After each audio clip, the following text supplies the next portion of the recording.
All right, we'll try again. Welcome, everybody. Please join palms and bow. Four great vows. I vow to deliver innumerable sentient beings. I vow to cut off endless fixations. I vow to master limitless approaches to Dharma. I vow to attain supreme Buddhahood. Today's class is going to be one that's kind of a combination of many themes that have been going through recently in terms of the practice and what we're um, uh, how we encounter things in terms of that. Hold on a second here.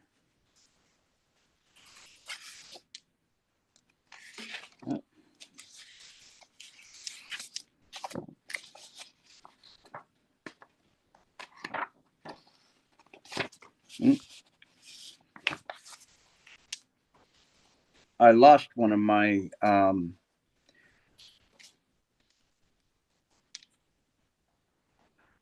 my notes. Just give me a second.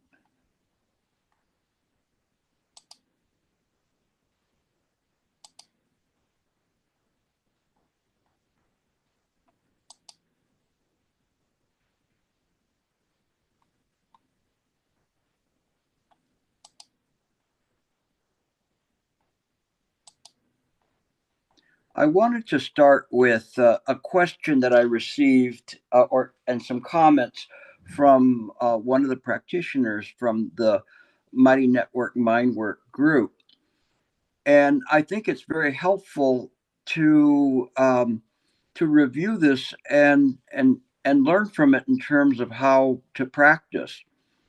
I'll kind of shorten it up a little bit, but he's indicating that he's dedicating himself to intensive sitting. In the course of it, he took a concrete form to get advice about. Let me explain it. My sitting has been getting more peaceful and relaxed with much less struggle than before. My style of practice is basically sitting and letting everything be as it is without choosing any particular object to be aware of. And even without the intention to be aware, which I find a good attitude to keep a non egoic wakefulness, I think it works pretty well. And yet, during intensive sitting periods, when my experience has become more peaceful and quiet, and I continue to sit that way, then at some point in my mind, not with a capital M, starts to get amplified into little more noisy and wild state, and it stays like that basically for the rest of the period. At the beginning stage of the intensive time, it is easy to stay outside of this thinking process and be wakeful, of course, without suppressing the thoughts to arise. But at some point, the mind shifts to become wilder, and I lose wakefulness, and more often and easily. In fact, this is an obstacle I bump into very often. I find it paradoxical because normally one sits to expect the longer he sits in the right way, the quieter and the mind will become. When that happens, I take two measures. One is using the breath as a base point in order to not get lost in thought, and two, just by letting it be, not making a big thing about it, and discouraged uh, by it and not quitting. The outcome hasn't been fantastic. Unfortunately, breath awareness works like an avoidance or suppression of the reality of the noisier and wilder mind. By the way, I don't intend to make or expect the mind to be quiet and peaceful. I didn't want to take this as an obstacle or problem. Nonetheless, because it happens each time I'm on an intensive sitting, it's been repeated in the same way for a few years now. I thought it would be a legitimate time to ask about it. So, this is a very honest and sincere and experienced practitioner running into this problem. So, let's see what we can do to help him. This is my first response to him. This is a natural experience. In fact, because the mind becomes quieter, it begins to notice how many thoughts arise. When the mind is engaged in attaching thought, it is blind as to how many ideas uh, are actually arising like effervescent bubbles. As the mind calms, then we are dismayed at how many thoughts are arising. It is as if you are caught in the rain and trying to dodge the raindrops. Instead, be like a lotus flower. As the raindrops fall, realize that they naturally form in accordance with causes and conditions. Where will they penetrate? Mind is mind. There is no confusion. Choose the Buddha moment to moment. Settle down, reset, settle down, reset. You will be fine. And then he responded, I really appreciate your prompt response. I will follow your advice. At least I can voluntarily sit for extended period of time without struggle, which was not the case in the past. This can imply that I'm not far off the mark. I won't judge my progress. It, I'll work with right view. This is absolutely the right attitude towards this kind of a practice. And then I respond back to him. The mistake is in that we do not sit in suchness, but with the subtle expectation of attainment.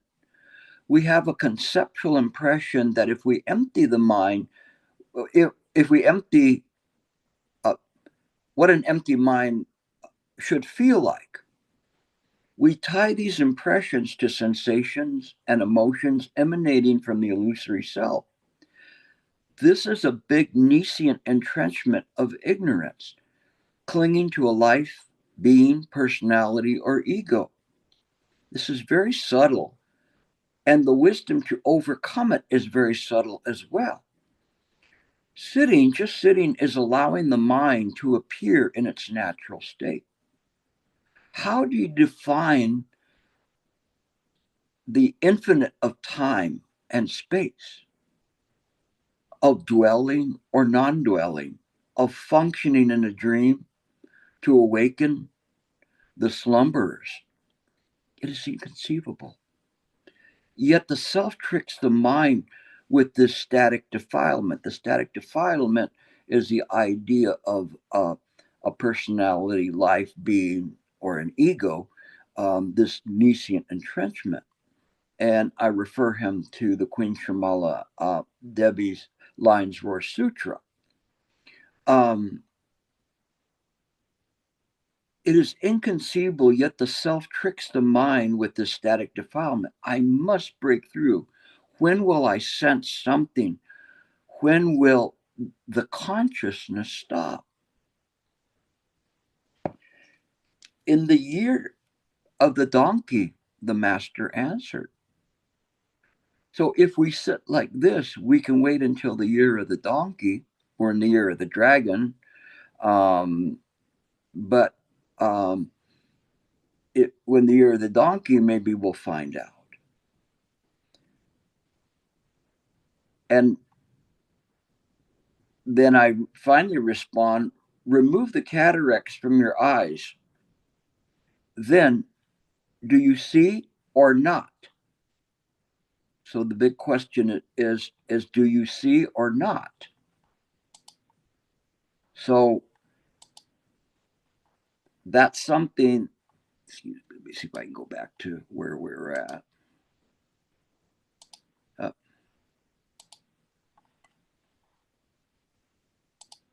Oh, there we go. Good. This is something that is important. So, do we see or do we not see?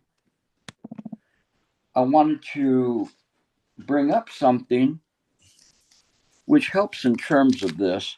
And this is from this book, Zen Evangelist, and talking about Shen Hui, the disciple of Hui Ning. And in this part, he states this. He says, all the processes of life are impermanent. They are the dharmas of generation and extinction. So the dharma is the phenomena of generation and extinction. So he's pointing to the impermanence of this. When generation and extinction are extinguished, serene extinction is bliss. Now you see there's something a little bit funny here, because he's talking about that when the generation and extinction are extinguished, then there's bliss.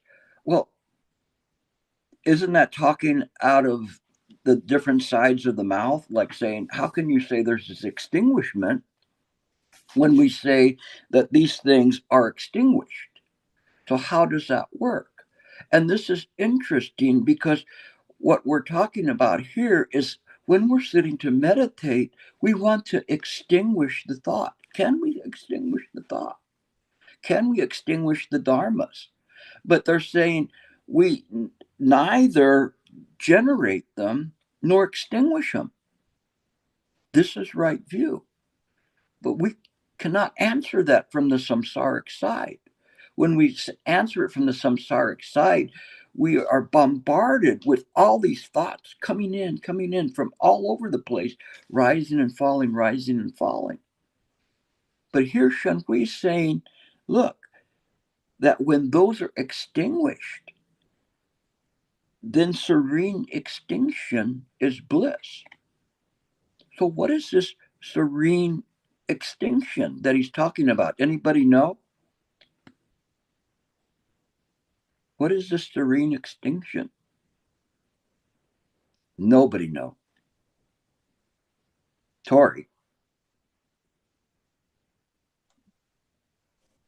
It's just the true nature. It's just Buddha nature. This is mine.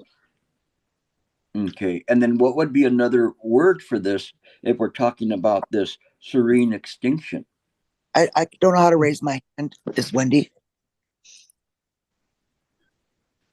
Somebody's responding. Can you hear me? Harry also raised his hand. And then Wendy, could you hold on, Wendy? I didn't know how to raise my. Yes. I just know how to raise it. Okay, no worries. Somehow you did it. Was Harry there? There he is. Yeah, okay. I just said non-attachment. Non-attachment. Okay. How about you, Wendy? Self. Same thing? Self. Oh, self. The self? Serene extinction is bliss. So what is the serene extinction? Is achieving Buddhahood, or achieving Buddhahood. So here it is. It is emptiness. Emptiness. That's all. Emptiness is the Buddha. Emptiness is Pratika Samappada. There's no difference in that. And so when we say that there's a serene extinction, when we sit to meditate in emptiness. So when we sit in emptiness, then the idea of production and extinction are extinguished. We are simply sitting in right view. And that's very, very important. Let me continue on with this. And because here it comes, where it says, there was a Dharma master that was asking Sheng these questions. And he says, I wonder, can generation and extinction be extinguished or not? Is extinction extinguished with generation, or generation extinguished with extinction? Is generation able to extinguish generation itself, or extinction able to extinguish extinction itself? I would like you to answer each of these questions for me in detail. So he's wrapped himself up completely. This Dharma master has wrapped himself in this thing. But you see where his problem is he's not letting go. He's not jumping into the void. He's not jumping into the emptiness. So all of these things appear to be shackles on him. because he can't let go of it. He can't let go of this nescient entrenchment of the self that's processing this and believing that he's, through this cogitation, he can figure this out. It is not through the cogitation. It's through the experience and the realization of emptiness, through the practice of emptiness, that this can be figured out. So let's continue on. And he says, the Dharma master Changyan said, I too have noticed the various sutras and treatises contain explanations like this, but to this point I have never been able to comprehend their meaning. If you comprehend their meaning, please explain it to the assembly. So this master scratching his head, and I go, I don't know what this is. This is very similar to when the Buddha was talking in the Shurangama Sutra to Ananda in the assembly, and they had no clue what he was saying. They just didn't understand it. So let's continue on. His Reverence, and they're referring to Sheng here, says, I cannot demur from explaining it to you. So it says, I cannot decline to explain it to you, but I fear no one's going to understand what I say. Okay, so you guys pay attention, all right? See if you can understand this, all right? You hang in there, stay awake to see if you can understand this. So Shen Hui is going to explain this for you, and he does actually. Okay. His Reverence said, the Dharma Master said, there are over 10,000 monks and lay persons here. Can it be that not a single one will understand?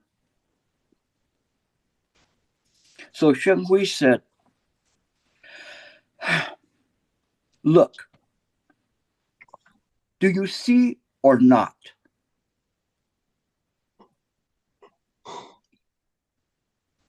Think about this. What would you say? All you clever people there, practitioners, he asked you, do you see or not? What would you say? Damned if you open your mouth and damned if you keep it shut. Do you see or not? The Dharma Master said, see what? Sheng Hui said, obviously, you don't see.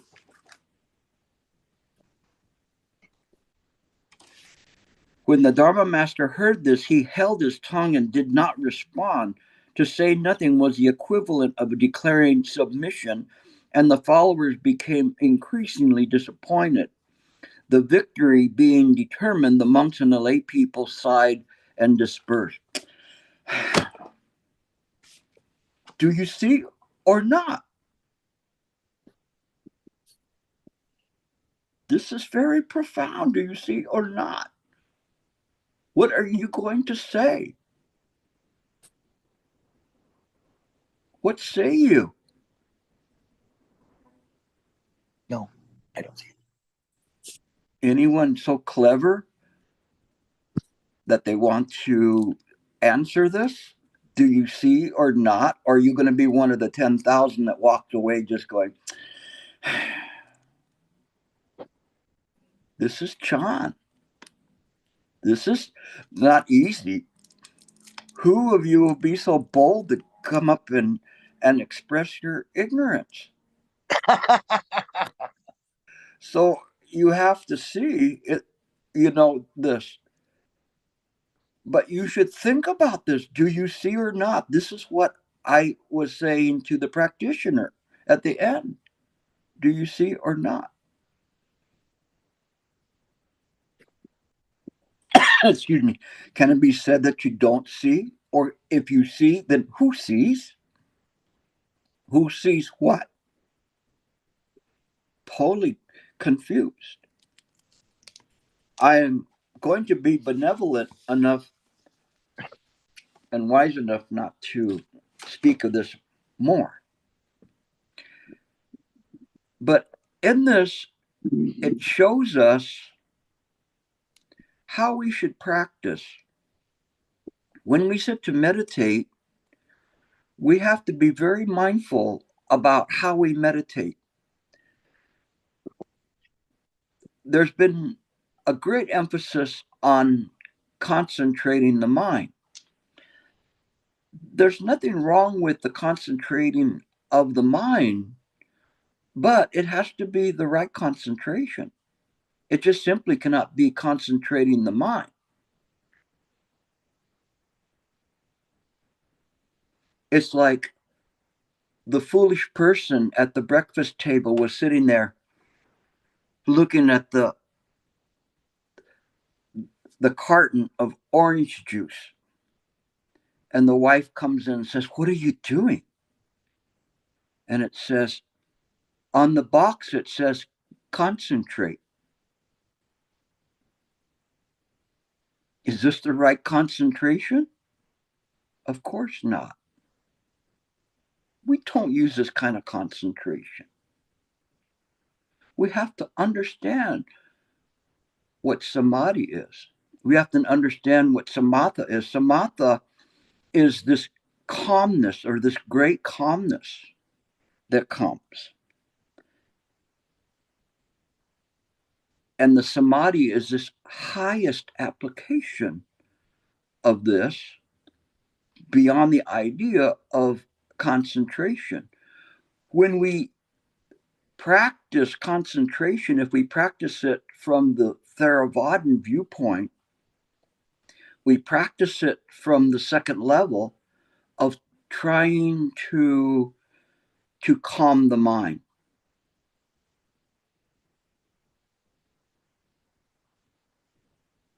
Does the mind need to be calm? And if we calm the mind, will that be some form of transcendence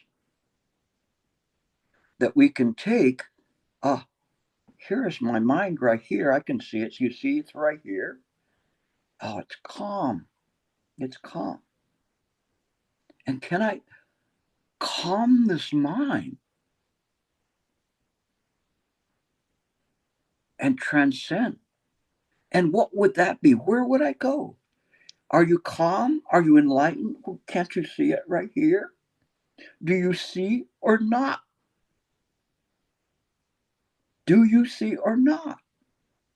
Is it calm? Is this the way that we practice? We use right view.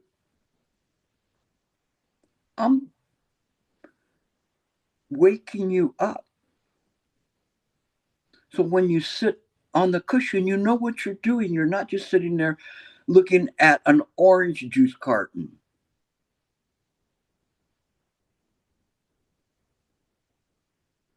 It is the right concentration. When we practice in the proper way, the concentration changes. It is no longer oriented to that I have to calm my mind.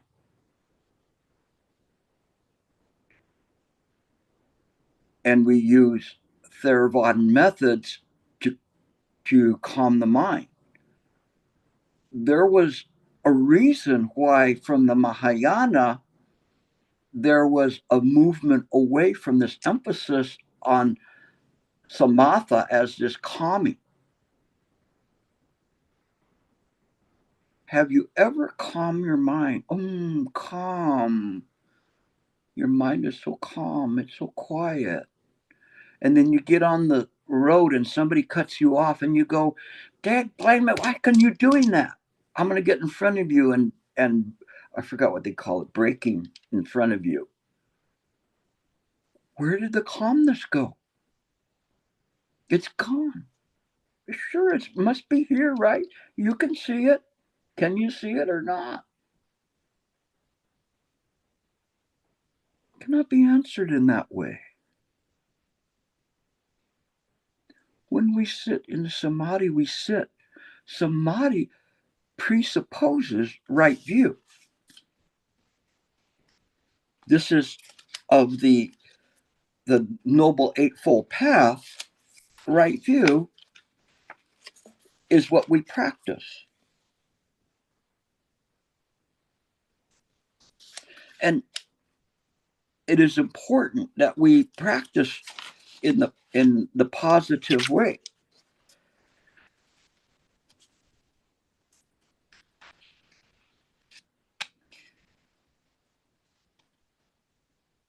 In the oldest sutras, of which several contemporary Theravadins rely upon the teachers, it refers to the development of an investigative and luminous mind, which is equanimous.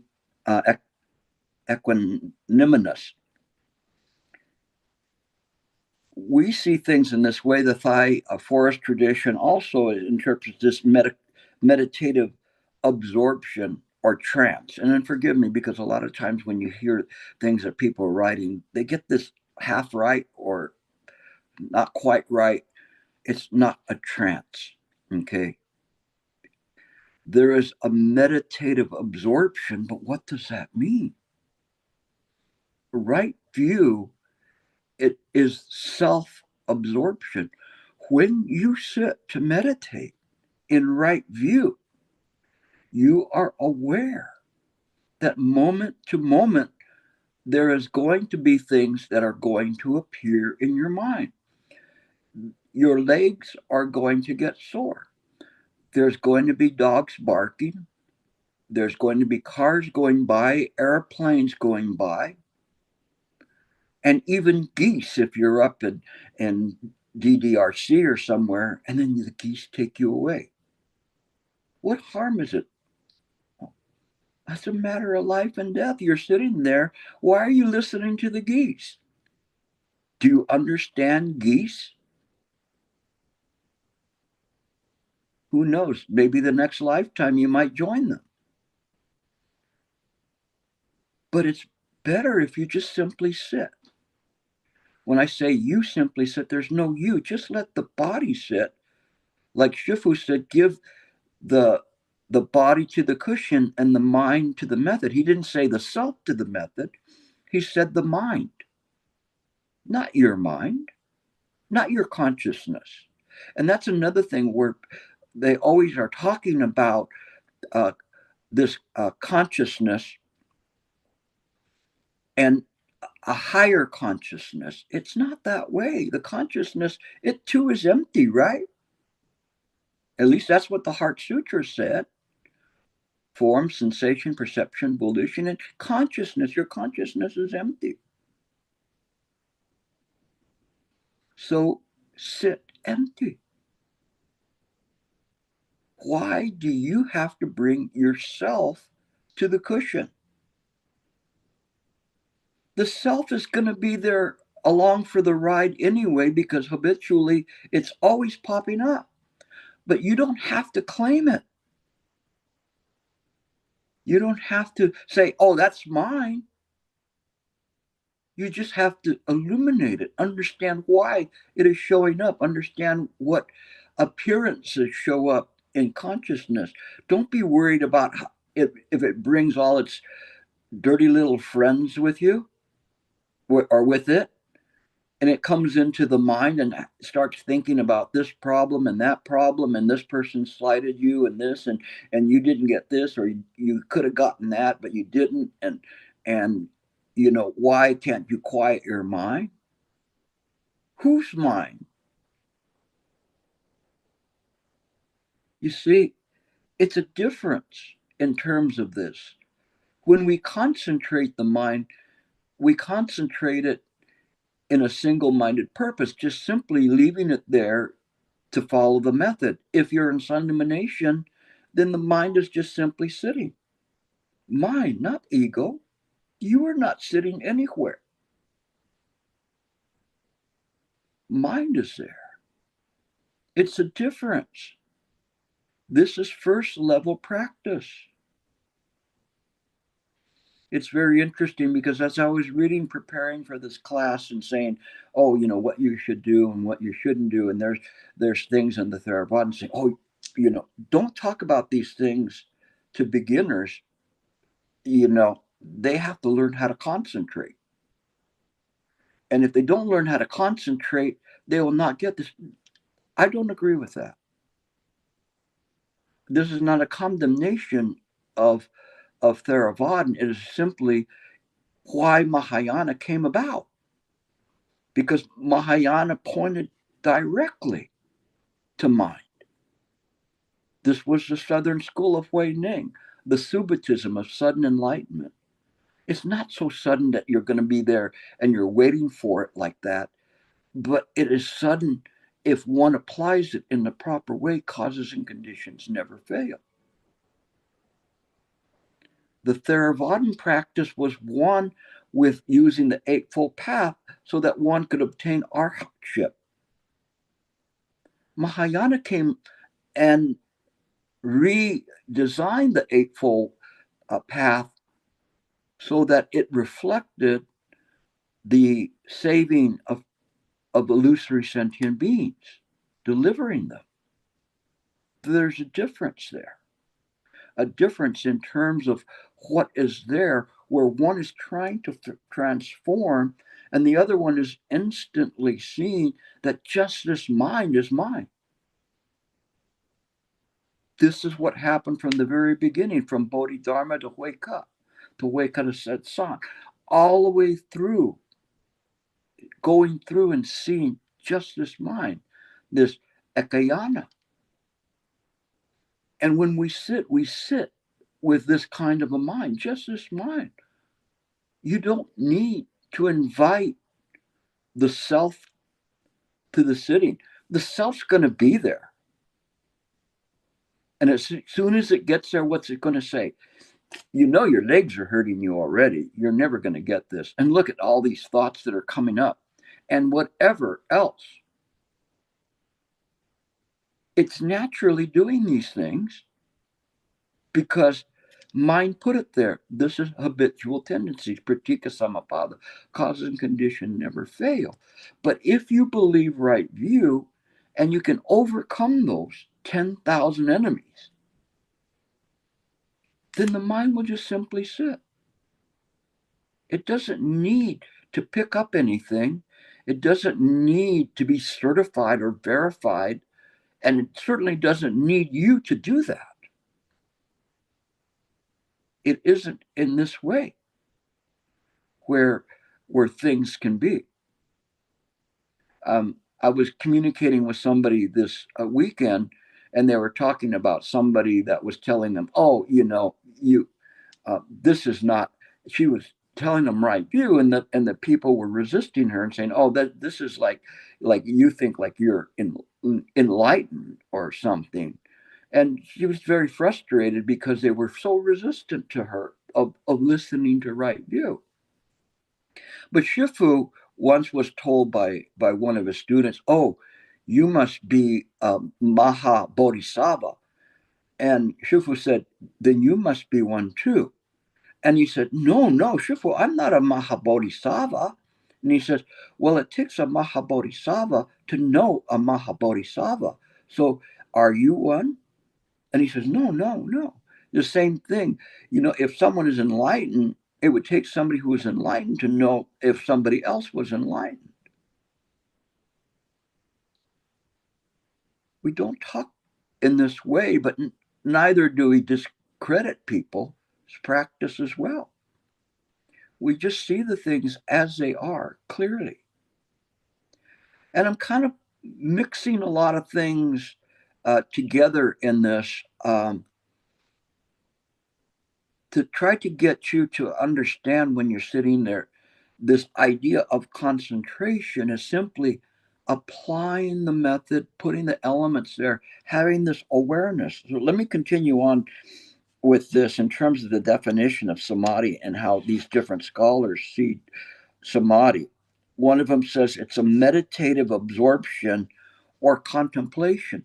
Getting closer now. It's a contemplation. It's not cogitation. You're not thinking of your method. You're just simply, it is there and it's absorbing the self. If the self is absorbed, what's left? Nothing ever left Nothing ever came in. Enlightenment didn't come in, and the ego didn't go out. It is just simply awakening to right view that this is the way things are. Samadhi is a non-dualistic state of consciousness in which consciousness of the experiencing subject becomes one with the observing subject. Okay. Consciousness, we know, is empty. There is no life and being that merges with some object or subject. It isn't in this way. We don't turn the roof tile into a diamond. Originally, it already is pure, without defilements. We can't see that. But the consciousness doesn't get us there. That only enables us to contemplate. When I say us, I'm referring to the Ratnagotra, the Buddha clan, the slumbering Buddhas. When the mind is completely absorbed in one object of meditation, it is termed samadhi. Again, this is the practice, but the samadhi is the mind's intrinsic nature of being quiet, of being still. It is when the ego runs around and starts stirring things up, and this is what the Buddha set forth from the very beginning, the 12 nidanas. Before those 12 nidanas, there wasn't this idea of an object merging with an object. And even now, it isn't in that way. These are just simply shadows, phantoms, illusions. The mind is not in that way. Now, how many of you, I want you to raise your hand, I want you to be honest with me, have had a dream that when you awoken, the dream continued on? That you're still in the dream? Or when you awoke, did the dream stop? And you saw it as being an illusion. It was a dream. It is very interesting that we cannot understand that a dream, when it's finished, it was just simply vapor, mind vapor, impermanent. But in the dream, maybe something was chasing you and it caused you suffering. And were you really that person that was in the dream? Did you really win the Miss America contest or the Mr. Universe contest or won $1 million or a lotto or whatever? And if you did, then you should have brought it out of the dream with you, right? But it isn't in that way. It's an illusion, a phantasm, a dream. When you sit to meditate, sit with mind. I've told you many times, it's yours to lose. When you use meditation in the proper way, what happens is that you already have won. You're using mind. The moment that you start to think about the ego, attaching to the consciousness, discriminating, you've lost it. You are now slumbering. Wake up. Come back to it. Come back to it and come back to it. But what do? We do really good, just like this wonderful practitioner that has been practicing in these intensive solitary retreats. But he wants something for it. He wants to get something out of it. He wants the golden ticket, the brass ring, confirmation. And the worst thing that could happen is that he fabricates some kind of a notion that he's gotten somewhere. It isn't in this way. Mind cannot be known from the samsaric side. If you asked a mechanical puppet, you have one there very cleverly prepared, how were you built? How did you come about? The puppet's going to say, I don't know. I'm just a puppet. I don't know how I came about. The Dharma, the Buddha came into this world to present the incongruity that these mechanical puppets truly exist. Why are they mechanical puppets? Because they're subject to habitual patterns, causes, and conditions. They don't know who their true father or mother is. Mind. They don't know that. How could they possibly know that? But it is what the Buddhas come into the world for, what the Bodhisattvas remain in the world and come back as well, to awaken those that are trapped. The mechanical puppets cannot be transformed. They're flesh and blood, and later dried flesh and blood, and maybe ashes. And if they're ashes, can they come back? We don't see how this works. We don't understand that, but we need to. Right view is easy. We mystify it with all of this. We got to be concentrating on this and concentrating on that. Yes, we use concentration, but the right concentration with right view. When we use it in this way, it transforms the practice.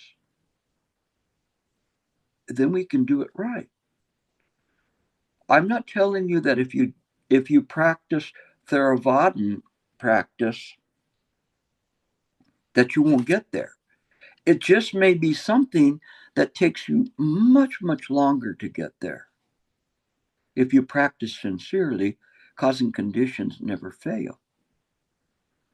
But if one wants to use right view to do that, it will come about clear and quicker, and it will be more useful in this lifetime.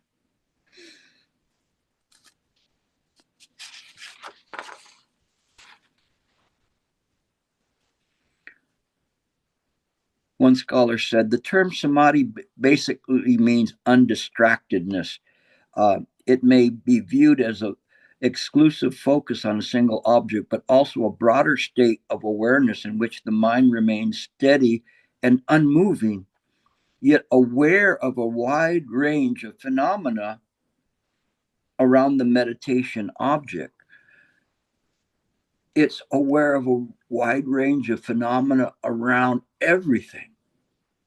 There's no dwelling to the mind ultimately. Initially, this is an experience, but it's still a samsaric experience. But beyond that is infinite in terms of this. This is the danger when we allow the scholars to interpret and say what samadhi is, or what this is, or what right view is. It's deeper, more profound than that.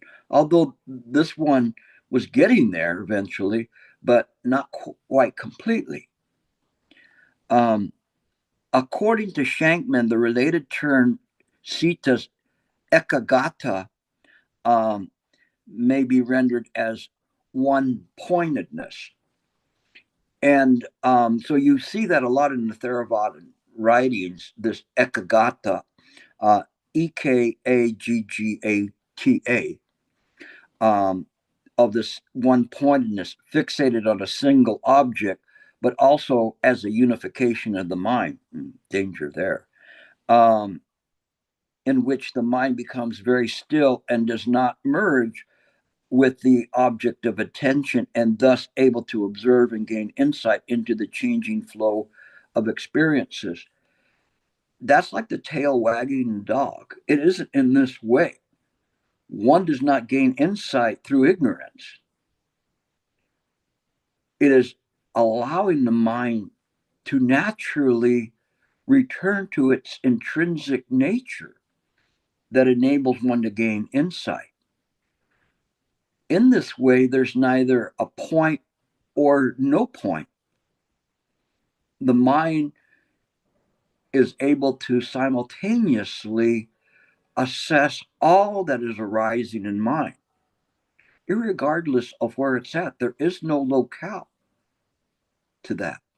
Now, because we're samsaric citizens, we're not capable of that.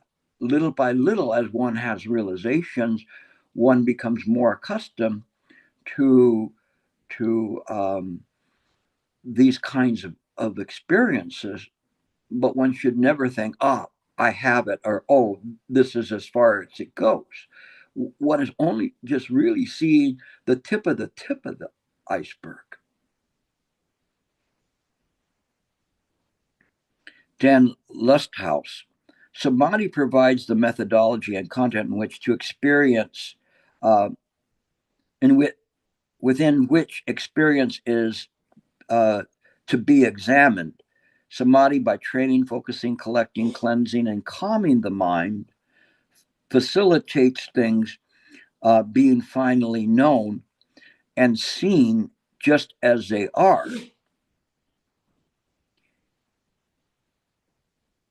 There is some truth to what he's saying, but again, it is from the orientation of one that is proceeding via some goal of arhatship. It is not the intrinsic nature as things are seen, because it is being defined in a samsaric way, and the intrinsic nature is beyond these definitions. It cannot be that way. It is just why I always use that example from, I believe it was Han Shan, that said that if one is to pierce the sky with a sword, and then you have to think, if I pierce the sky with a sword, what is there? It's inconceivable. You cannot know it, because you're a fabrication of this samsaric world. It's as if you were on a stage and somebody took a knife and cut into the backdrop of the stage, and there was a sky there, and they cut it. If they opened it up, they would see that the reality that you believe that is there as a participant in that play on that stage ceases to exist, because it cannot be supported in that way. Now, I'm not telling you that you have to stop living. It is just when we use right view, then we see that it is neither existent nor non-existent. This was this fundamental emptiness, and the importance of the samadhi as we begin to sit. We don't have to say, and we sit in meditation and say, nothing exists. No. Nor can we say that something is produced, illumination is produced. Neither that way either. That was Nagarjuna. Looking at things and seeing the things as empty, they are not empty in this way, and the analysis is beyond the idea of samsara cogitation or thinking or philosophy. That's why he never engaged in that and presented an alternative to the philosophy that everything is real. It wasn't in this way. there was no sense to join the debate in terms of that way, because it doing so, then the premise upon which he's basing this on fails. This is something that scholars do not understand, and many other practitioners do not understand as well. It is right view. But it is important for us to be able to understand how this works. So the term in Sanskrit of samadhi means to bring together, or most skillfully achieve, the highest achievement, or to collect. Some people say to concentrate. But in this way, in terms of a concentration, it's a misnomer. Ergo why Mahayanas changed it from samatha, of this calming, to samadhi, to collect it all. It is where that one returns to the intrinsic nature of the mind. When we sit and meditate in right view, we simply sit without the we. Just sit. When you sit in this way, then the mind will be clear. Of course, things are going to be running through, past recollections, things that are happening, noises, smells, body aches, mental impressions, emotions. I'm sure, has anybody ever sat here and not had an emotion when they sat? Right?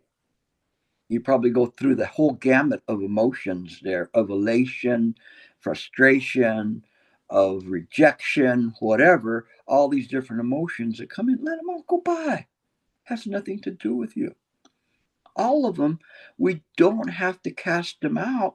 We just have to illuminate them, collect them. And what do we collect? Just mind. Their mind. We understand that they're naturally there because the mind put them there from the 12 nadanas.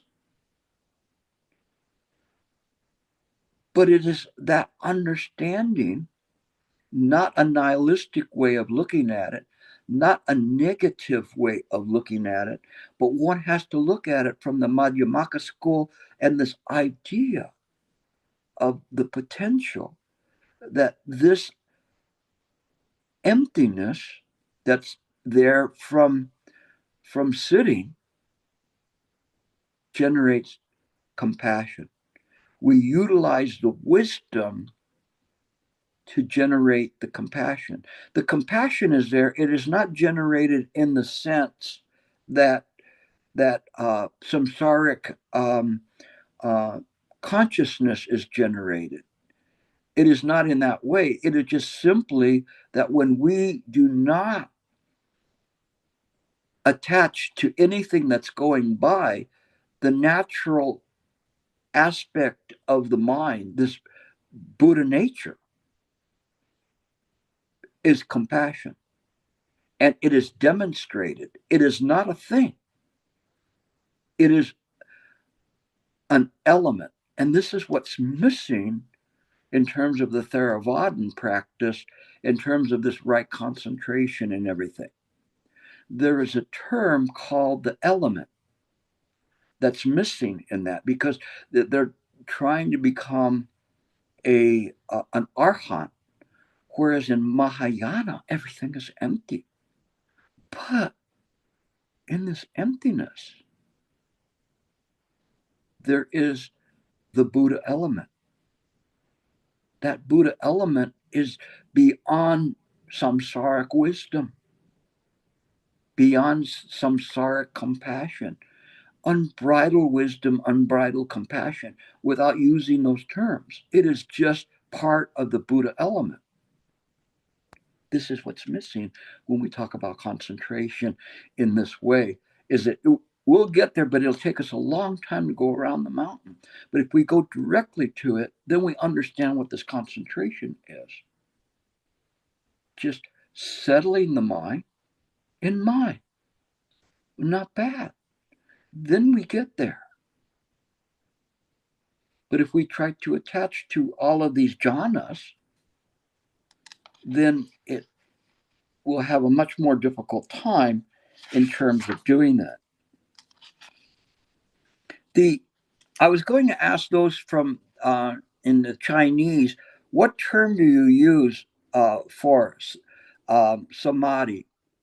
Because there's san mei or san modi, which is a transliteration, and there's also the term ding, D-I-N-G. Which one is most commonly used?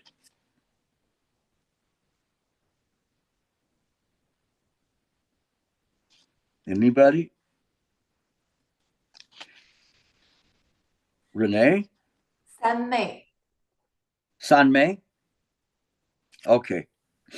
So San Mei is thank you for that, because I've heard ding before, and then I went, oh, that's what they're talking about when they're talking about ding, but San Mei, that's again a transliteration. Transliteration means that they take a samadhi term like dhyana and change it to chan. Samadhi, San Mei, meaning that it is this quietness of the mind. And Kumar Jiva, who was a great interpreter, translator, used the term San Mei. Although Xuan Song used the term Ding in their work. And in this Buddhism, there is a term called Samadhi. And how many of you heard that term Samadhi before? Raise your hand. Few of you. Okay, good. Samadhi is the right samadhi. This is what I've been talking about. This is very, very important. The way things are understood as they really are. They're not real. They're neither existent nor non-existent if we look at the samsaric world. Not looking at the samsaric world, but just mind, it becomes irrelevant. It's all just mind.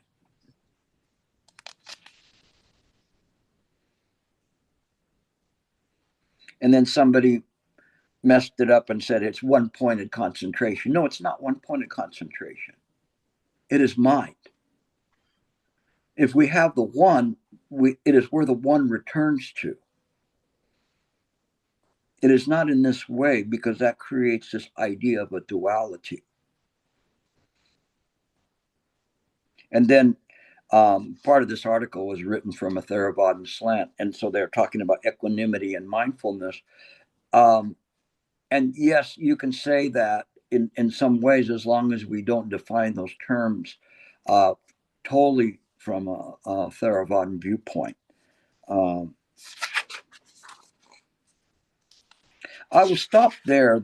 I could go on for a long time. Again, I apologize for the rough start today. I'm having equipment difficulties, and I'm trying to overcome them. So I'll try to get on a little earlier for the people that are assisting me, to try to see if I can overcome these earlier, so I don't have these problems changing cameras and everything. And all of a sudden, my microphone and my camera didn't work, so that's why I'm using my phone today as a last resort. Okay, we'll stop there and open it up to questions.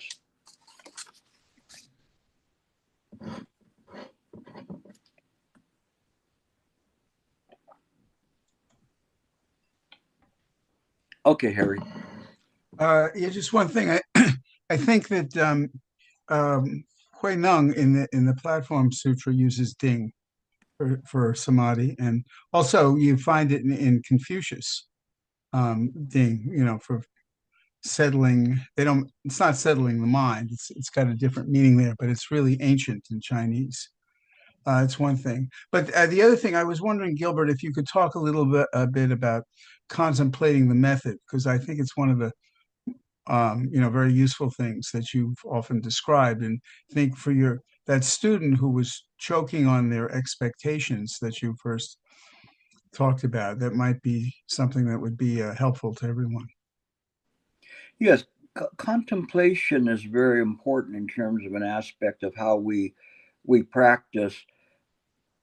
It is not cogitation. There's no thinking there.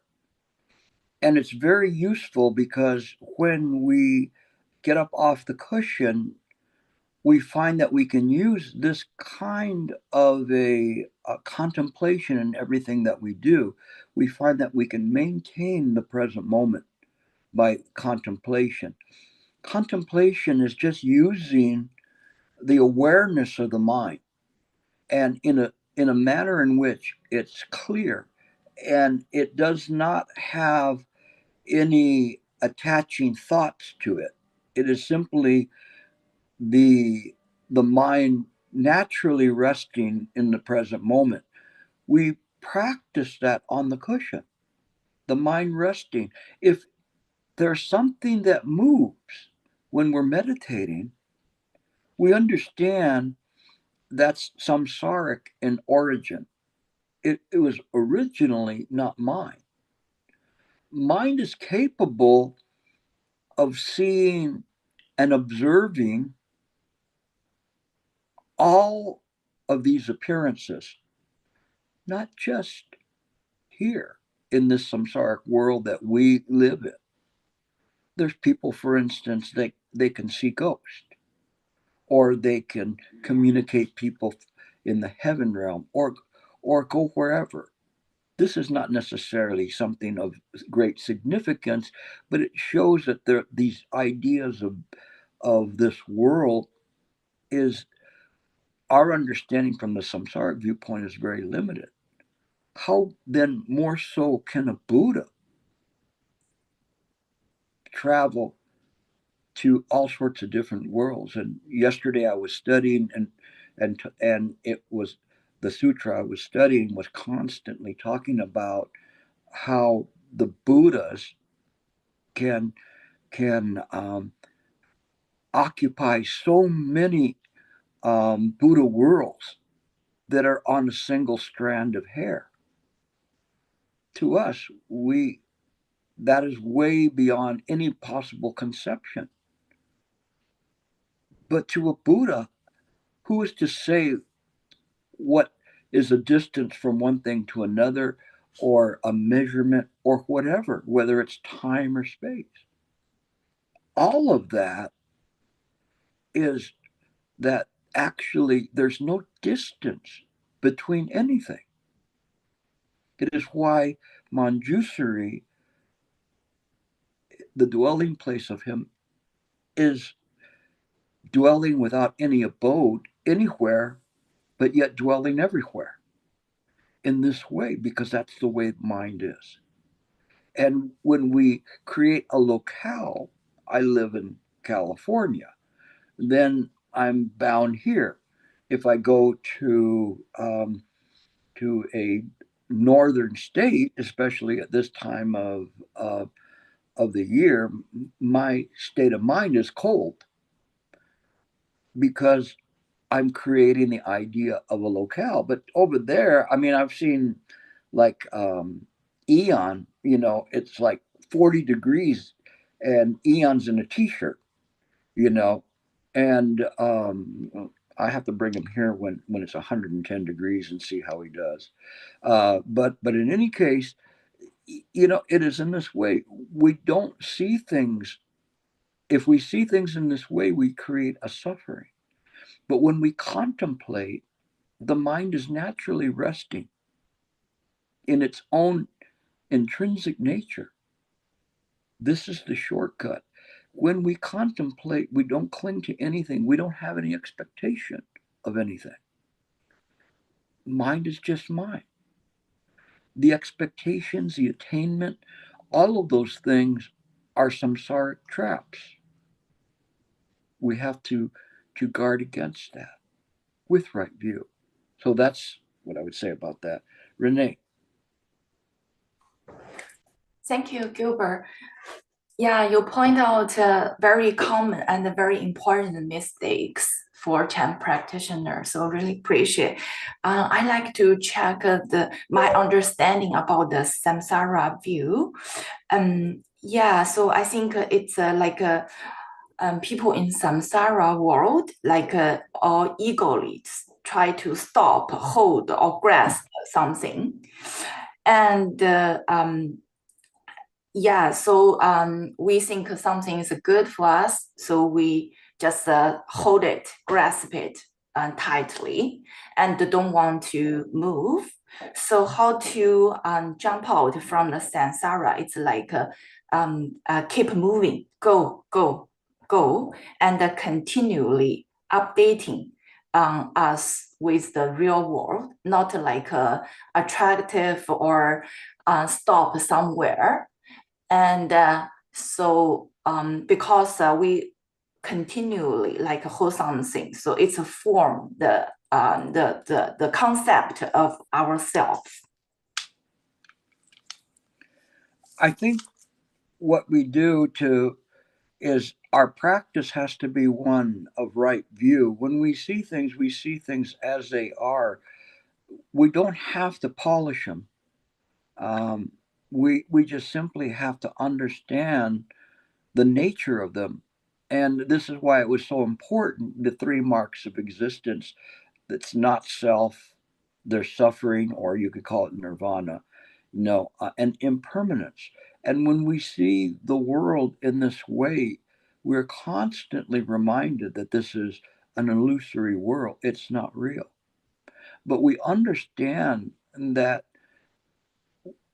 through our vow, we want to help the sentient beings, and we should say the Buddhas that are trapped under the guise of sentient beings, awaken.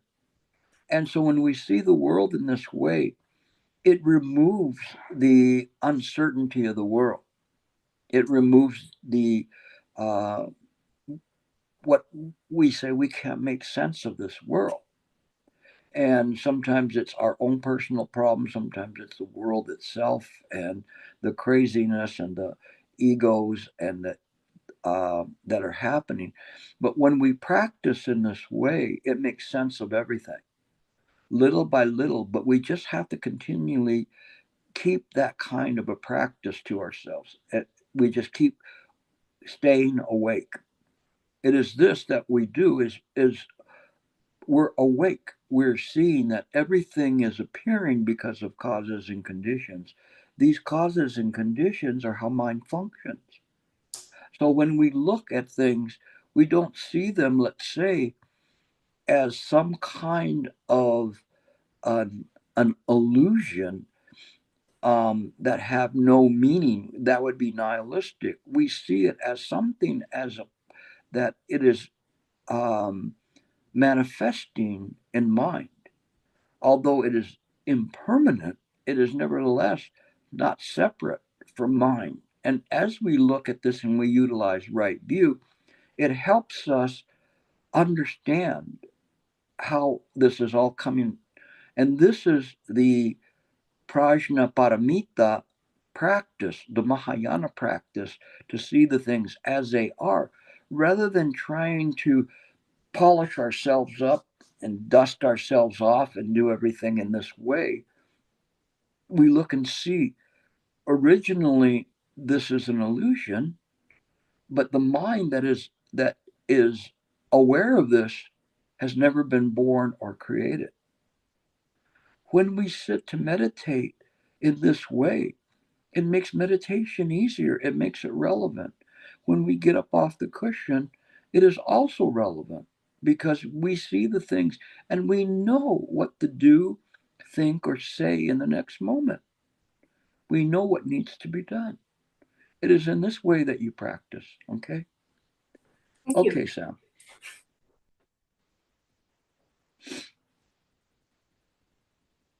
Thank you for the lecture, Gilbert. Thank you. And kind of going off of what you were just saying about the mind seeing things as they are.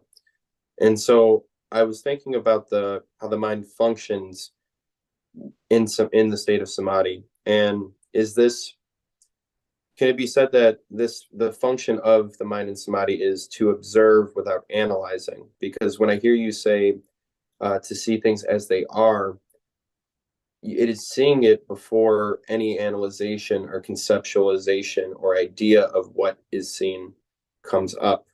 And it sounds like when you don't see what things are and you're analyzing it into an idea or a concept, that this is like the diluted consciousness of the five skandhas.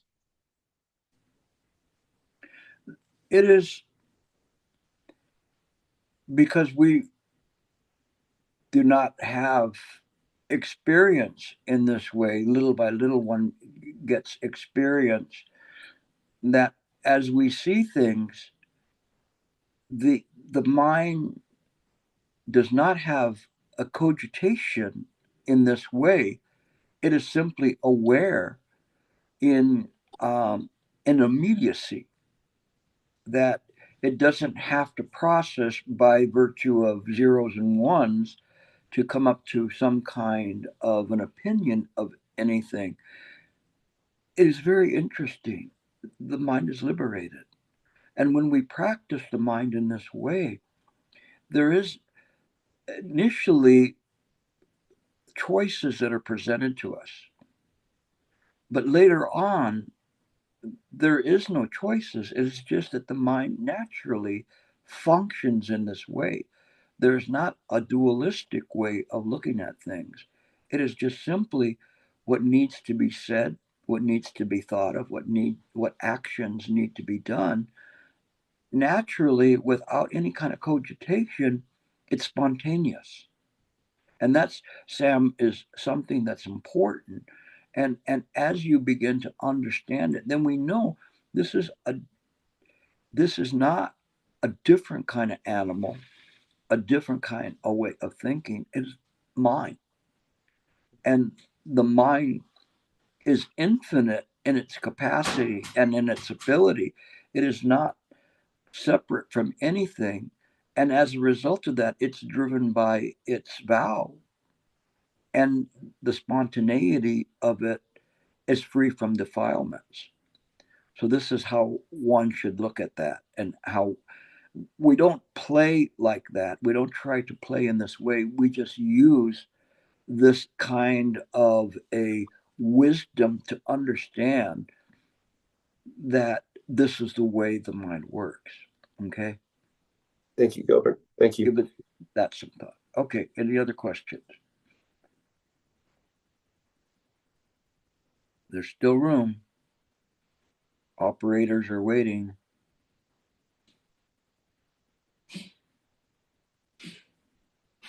Here comes Tori. Okay. I love Tori. Thank you so much, Gilbert. Something that really hit me what you were saying is that whatever the thoughts rises or ego rises, you don't have to claim it, right? That those are the exact words we're using, that do not claim it. And that's exactly kind of I'm starting to move into, is that whatever comes up, what it sounds, I'm hearing, because I'm doing the using the hearing faculty, 耳根圆通. So starting to experiment, exploring with that.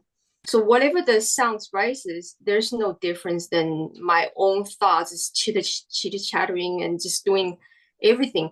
I don't have to claim it. I don't have to be personalized. Whatever that is rising up, it's just the same things. They're all just the same thing. So it's like, okay, it's like I get a validation or something, from what you have said. So thank you so much. I appreciate it. Yeah, I think that kind of a practice that you have is good. Just keep playing with that. The more and more you play with that, the more and more you will see that it works, and it will kind of govern what you want to do moment to moment. So after a while, You will not even be thinking that you will make a decision or no decision, because the mind will naturally function in accordance with pratika samapada. And if we understand this idea of the pratika samapada, causes and conditions never fail, what we do is we look at things and we see them just as they are. And as we begin to see things in this way, this is a wisdom to understand what to say, think, do next. We're no longer using the illusory default program of the ego to make decisions. The mind is functioning perfectly on wisdom and compassion. And this wonderful balance of wisdom and compassion is one that we tap into mind. We tap into the heart or the intrinsic nature of the mind by doing this. We don't have to arrive anywhere. We just have to use it in the right way. And when we do it in that way, it works very well. Okay? Thank you. Okay, Michael. Yeah, thanks, Gilbert, for this wonderful lecture. My question is about the Theravada style, an emphasis on samadhi and on jhanas. And you said it's nothing wrong with it because the sincerity is there. So at some point it will lead to Buddhahood, but it will take so much longer. So I wonder if you could explain why it will take so much longer and what the process of that type of practice would do. Yeah. It's a good question. And essentially, this is what's been outlined in some of the treatises of the masters, the Mahayana masters and Chan masters, and also in the sutras, in terms of the Mahayana sutras and looking at this. It is because when we see that everything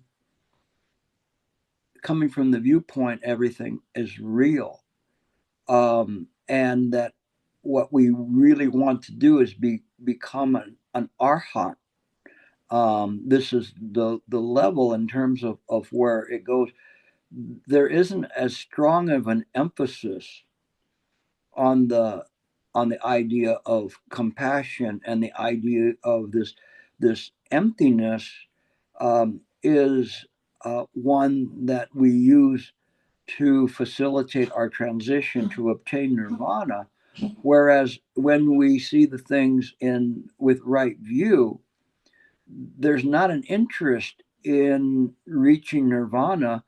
And it's kind of where we look at the three marks of existence, where it says there's one can say one of the marks is this idea of suffering, and the other one is nirvana. They're no different, and the Mahayanas made it clear about that. There's not a difference in those, because those are conceptual. They are like places, a place of suffering and a place of liberation. It is why the Mahayanas went to great lengths to show that the dwelling place of Manjusri is everywhere. There's no dwelling place of any place. There's no locale. Therefore, clarifying that the Pure Land can be anywhere, and quite clearly, there are passages where the Buddha is explaining and saying, you see things the way it is, but in this very moment, right now, this is the Pure Land. And so it's a different way of looking at it, because we no longer cling to things as being real or that there's any kind of an attainment. Rather, it is that the Buddha nature is something that permeates everything. We cannot know that, because in the samsaric realm, we have no idea of how to even begin to conceptualize that. Any concepts that we have of that will be erroneous. And that's why it's difficult for us to confirm our realizations or our experiences. Even those, we have to take them with a grain of salt and understand even if we have a realization, it can be very shallow, although we may think it's very, very deep. And things that happened to me several years ago, now I see so very shallow. But even now that I see things and have certain realizations, those realizations, I never cling to them. I never hold on to them at all, because it is just simply a manifestation in samsara of the practice, of how it's doing. But it isn't something that we hold on to. The more we hold on to, it's like baggage that you're carrying around. But we don't do it in this way. This is why in the Mahayanas, we're talking about how we can't polish a tile to make it a diamond. When we do that, essentially we're trying to transform this body into mind. It's never lost its nature of mind. It is just why Nagarjuna talked about the two truths: the appearance body, or and the absolute body. They are not separate, but we understand that, and it's important that as we begin to look at it, when we sit to meditate with this right view, it makes it a lot faster to be able to progress, because we're not clinging to any idea of attainment or getting somewhere or putting anything, getting anything or putting anything down. It is just simply resting the mind. What the Tibetans always would say, rest the mind in Rigpa. Rigpa being this clear awareness of the mind. That's all you have to do. And so this is the Mahayana orientation. And because everything is fundamentally empty, this emptiness is mind itself. So there is a difference, and there's a difference in terms of how one uses the concentration, because in this concentration, there is this idea of this aspiration or reaching different jhanas and different levels, whereas there's actually no level. Even if we talk about the bhumis, one could be at the first bhumi and jump up very high on there, at any given point. It is necessarily a progression. It's just a way of describing the process of the practice.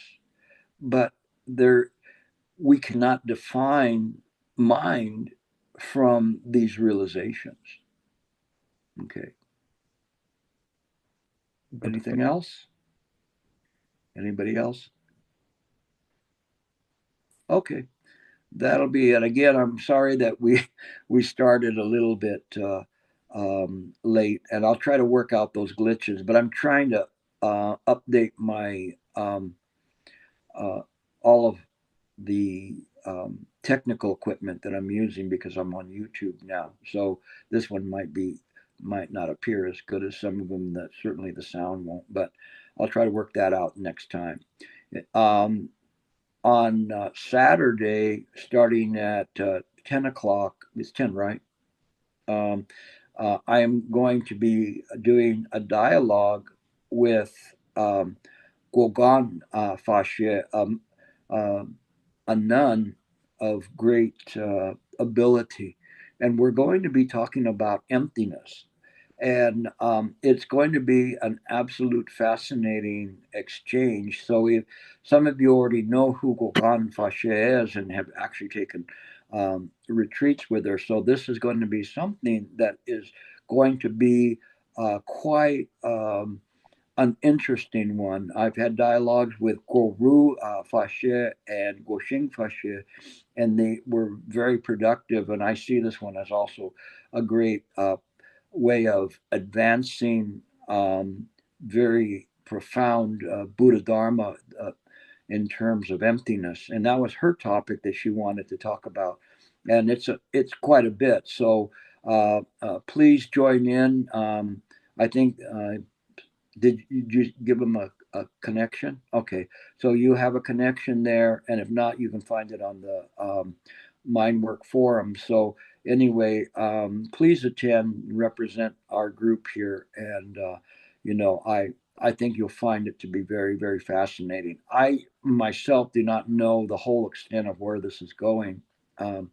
It's empty, so we'll see. But in any case, I think it's going to be something extremely productive for anybody who's attending it. I recently had a private dialogue with her, and I know her abilities are very, very high. So we will see you on Saturday. Okay, I think that's it. Thank you all for attending, and I will take my leave, and we'll